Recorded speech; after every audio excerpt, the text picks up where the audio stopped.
Assalamualaikum warahmatullahi wabarakatuh. Anak-anak semuanya dimanapun berada, Alhamdulillah pada kesempatan yang baik ini kita bisa melaksanakan kegiatan pembelajaran secara online untuk mapel akidah akhlak kelas 8 MTS semester genap.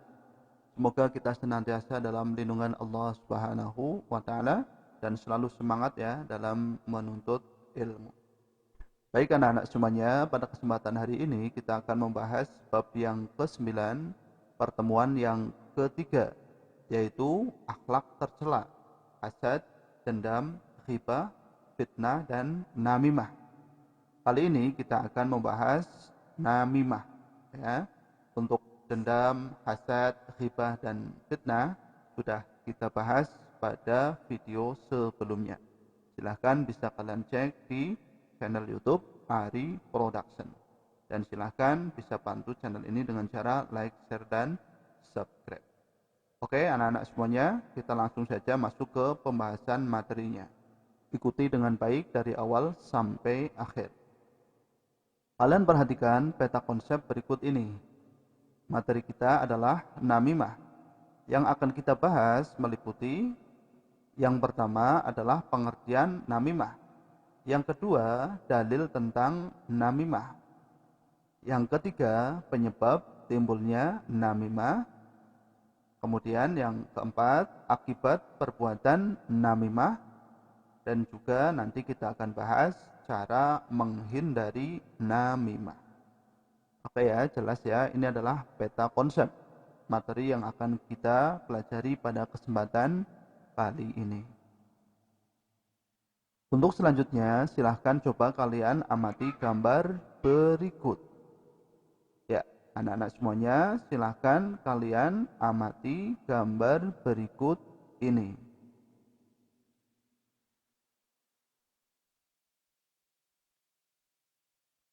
Oke ya, sudah anak-anak? Nah, ini adalah pertengkaran dua kelompok atau dua kubu. Yang mungkin salah satu sebabnya karena adanya adu domba atau namimah, sehingga menyulut api kemarahan di kedua belah pihak. Oke ya, silakan kalian cermati dengan baik. Nah, setelah kalian cermati gambar tersebut, mungkin ada pertanyaan pada diri kalian. Ya. Yang pertama, apa yang dimaksud dengan namimah? Kemudian bagaimana agar kita terhindar dari sifat namimah? Mungkin kalian juga punya pertanyaan-pertanyaan yang lain. Silahkan bisa kalian catat pertanyaan itu dan nanti kita akan bahas bersama-sama. Oke, sudah siap anak-anak? Baik, kalau sudah, kita akan masuk ke materi. Yang pertama adalah pengertian namimah.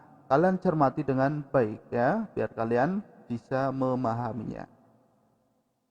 Perhatikan, menurut bahasa namimah berasal dari bahasa Arab yang artinya adalah adu domba. Adapun yang dimaksud dengan namimah menurut istilah adalah menyampaikan sesuatu yang tidak disenangi, baik yang tidak senang itu orang yang diceritakan ataupun orang yang mendengarkannya. Cara menyampaikan sesuatu itu biasanya dengan ucapan atau perkataan, tetapi ada kalanya dengan tulisan, isyarat, atau dengan sindiran. Ya, jadi namimah ini adalah adu domba, mengatakan sesuatu yang tidak menyenangkan, baik yang diceritakan maupun yang mendengarkannya. Dan namimah ini bisa berupa tulisan, ucapan, isyarat, atau juga sindiran. Bisa dipahami anak-anak? Oke ya, kalau sudah bisa, ayo kita lanjutkan lagi. Yang kedua adalah dalil namimah. Kalian perhatikan dengan baik. Kalian bisa melihat Al-Quran surat Al-Qalam ayat 10 sampai dengan 11. Ayo kita baca bersama-sama. Bismillahirrahmanirrahim. Wala tuti' kulla halafim mahinin hammazim masya'im binamim. Yang artinya, dan janganlah kamu ikuti setiap orang yang banyak bersumpah lagi hina, yang banyak mencela, yang kian kemari menghambur fitnah. Al-Quran surat Al-Qalam ayat 10-11. Kemudian kalian juga bisa lihat dalam Al-Quran surat Al-Humazah ayat 1. Mari kita baca bersama. Bismillahirrahmanirrahim. Wailul likulli humazatil lumazah. Yang artinya, kecelakaanlah bagi setiap pengumpat lagi pencela. Oke ya, ini adalah dalil larangan bersifat namimah. Karena namimah adalah hal yang sangat membahayakan baik untuk dirinya sendiri maupun juga orang lain. Dan ancamannya adalah neraka. Na'udzubillahi min dzalik. Anak-anak semuanya, kemudian setelah kalian mengetahui dalilnya, kita akan belajar penyebab timbulnya sifat namimah. Oke? Yang pertama adalah ada perasaan tidak senang terhadap orang yang diceritakan. Yang kedua, adanya sifat dengki pada diri seseorang yang menyebabkan ketidaksenangan kepada orang lain yang mendapatkan kebahagiaan maupun kesuksesan. Yang ketiga, mencari muka agar orang lain bersimpati kepada dirinya.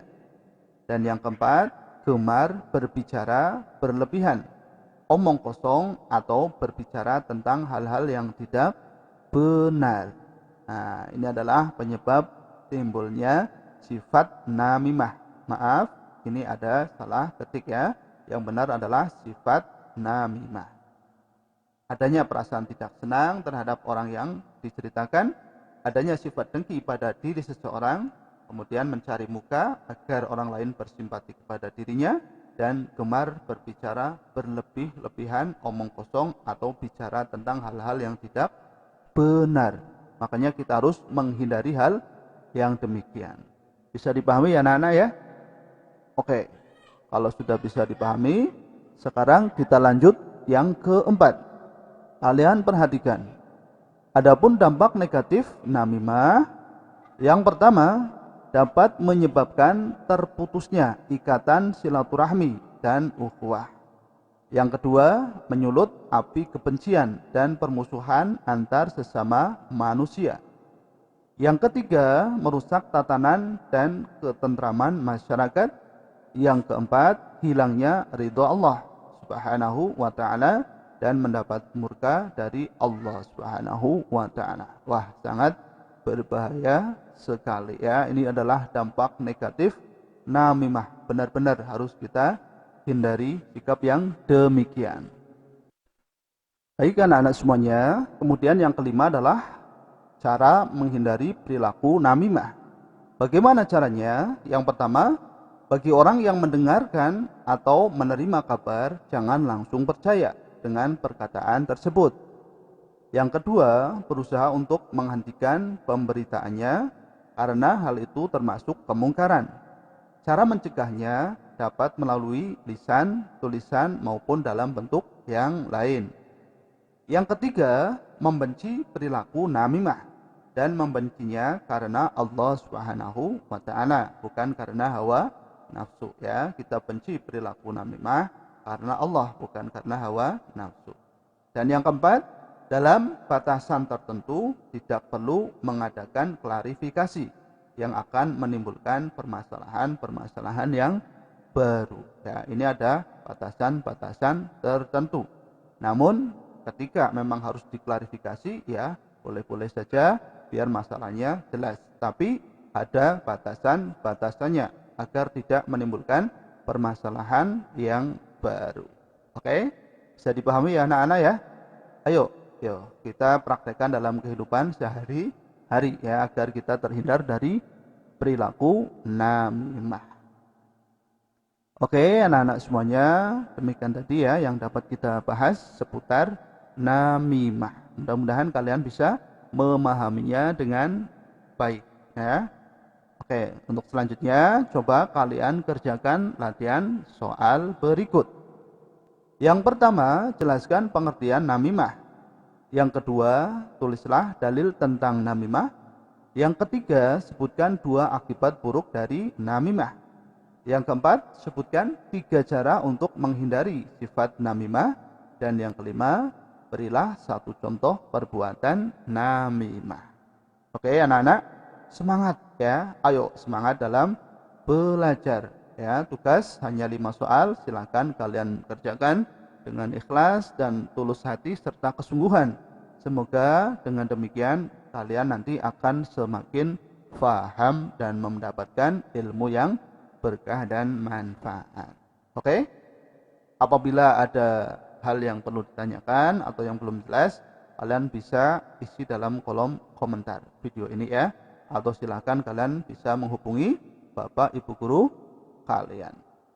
Terima kasih, kurang lebihnya minta maaf. Insya Allah akan kita lanjutkan pada pembahasan pembelajaran online selanjutnya di channel Ari Production tentu, insya Allah ya. Demikian, mudah-mudahan bermanfaat. Apabila ada tutur kata yang tidak berkenan atau dalam penyampaian materi ada kekurangan, mohon untuk bisa dimaafkan. Sekian dan terima kasih. Assalamualaikum warahmatullahi wabarakatuh.